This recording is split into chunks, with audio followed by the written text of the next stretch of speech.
नमस्कार। आज हम मई 2025 में भारत की कुछ अहम गतिविधियों पर मतलब जो खबरें आई हैं उन पर बात करेंगे।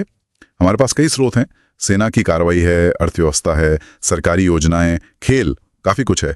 तो आज देखते हैं कि इन सब खबरों को मिलाकर मई 2025 की तस्वीर क्या उभरती है, क्या चल रहा था उस वक्त। शुरुआत करते हैं ऑपरेशन सिंदूर से। ये 7 मई को पहलगाम में एक आतंकी हमला हुआ था कश्मीर में। उसके जवाब में भारत ने ऑपरेशन किया। हाँ, और इसमें भारत ने अपनी स्वदेशी मिसाइलों का इस्तेमाल किया, ब्रह्मोस, आकाश। बिल्कुल, निशाना था पाकिस्तान अधिकृत कश्मीर में जो आतंकी ठिकाने थे वो। ये कार्रवाई कोई 4 दिन चली और फिर युद्धविराम हो गया।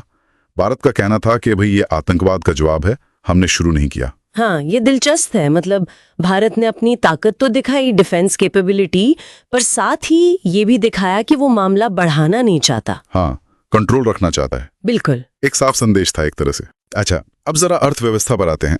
मई में विकास दर मतलब ग्रोथ रेट करीब 6.4% रही। हाँ, ये आंकड़ा यूएन और रॉयटर्स ने भी कंफर्म किया था। और महंगाई दर वो काफी नीचे आ गई थी, 6 साल में सबसे कम 2.82%। ये तो अच्छी बात है। हाँ, आम लोगों के लिए तो राहत की बात थी ये। बिल्कुल। लेकिन दूसरी तरफ कुछ चिंताएं भी थीं, जैसे रोजगार, नौकरियां उतनी तेजी से नहीं बढ़ रही थी। सही। और कुछ इंडस्ट्रीज जैसे तेल और गैस वो अच्छा नहीं कर रहे थे। निजी निवेश मतलब प्राइवेट इन्वेस्टमेंट वो भी कम था। बिल्कुल। और सरकार का एक बड़ा लक्ष्य था उस साल $1 ट्रिलियन का निर्यात। हाँ, पिछले साल के $825 बिलियन से तो बहुत ज्यादा है ये। तो ये एक विरोधाभास जैसा दिखता है। कागज पर तो अर्थव्यवस्था मजबूत, पर रोजगार और निवेश की चुनौतियां बनी हुई थीं। मतलब आंकड़े अच्छे हैं पर जमीनी हकीकत शायद थोड़ी अलग। हाँ, कह सकते हैं। या शायद ये कि विकास का फायदा सब तक समान रूप से नहीं पहुंच रहा था, ये एक चुनौती थी। अब एक और अहम मुद्दा, पानी का। भारत ने पाकिस्तान के साथ जो 1960 की सिंधु जल संधि थी उसे फिलहाल रोक दिया। हाँ, ये बड़ी खबर थी। और बांग्लादेश के साथ भी जो गंगा जल संधि है उस पर भी दोबारा विचार चल रहा था। इसका कारण शायद यही था कि भारत अपने पानी के संसाधनों पर ज्यादा कंट्रोल चाहता है, खासकर तब जब पड़ोसी देश शायद उतना सहयोग नहीं कर रहे हैं। सही। तो ये दिखाता है कि कैसे पुराने दशकों पुराने समझौतों को भी आज के भू राजनीतिक माहौल और राष्ट्रीय हितों के हिसाब से परखा जा रहा है। बिल्कुल। अच्छा, कुछ सरकारी कदमों की बात करें जो सकारात्मक थे। एक तो वो रजिस्ट्रेशन बिल 2025। हाँ, जमीन और संपत्ति की रजिस्ट्री डिजिटल करने वाला। हाँ, स्टैम्प पेपर खत्म, काम तेज होगा, पारदर्शी होगा। ये तो अच्छा कदम लगता है। हाँ, तकनीक का सही इस्तेमाल है ये। नागरिकों के लिए चीजें आसान होंगी। और दूसरा, राजस्थान में सरकारी इंग्लिश मीडियम स्कूलों में टीचरों की भर्ती तेजी से की गई ताकि 1 जुलाई से स्कूल तैयार रहें। ये भी एक तरह से सेवाओं को बेहतर बनाने की कोशिश है शिक्षा के क्षेत्र में। फिर खेलों की बात करें तो खेलो इंडिया यूथ गेम्स। हाँ, 7वां संस्करण पहली बार बिहार में हुआ।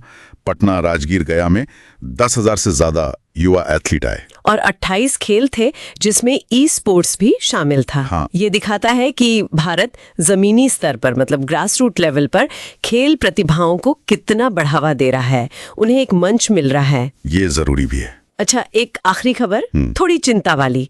जयपुर में एक अस्पताल को ईमेल से बम की धमकी मिली जो बाद में फर्जी निकली। हाँ, लेकिन परेशानी की बात यह है कि 2025 में ही ऐसी 65 से ज्यादा फर्जी धमकियां मिल चुकी थी। बाप रे। अधिकारी इन पर नजर तो रख रहे थे, पर ये फर्जी धमकियां भी समाज में डर तो पैदा करती हैं और सुरक्षा एजेंसियों पर बेवजह का दबाव भी डालती हैं। सतर्कता तो बरतनी ही पड़ती है। तो इन सब खबरों को अगर हम जोड़कर देखें, मई 2025 की तस्वीर कैसी लगती है? एक तरफ सैन्य ताकत का प्रदर्शन है, आर्थिक वृद्धि भी है, दूसरी तरफ रोजगार की चिंता, पुराने समझौतों पर पुनर्विचार, डिजिटल सुधार भी हो रहे हैं, खेल भी आगे बढ़ रहे हैं, पर आंतरिक सुरक्षा की चुनौती भी है। हाँ, मतलब एक मिली-जुली तस्वीर है। बिल्कुल। ऐसा लगता है कि भारत कई मोर्चों पर एक साथ आगे बढ़ने की कोशिश कर रहा है।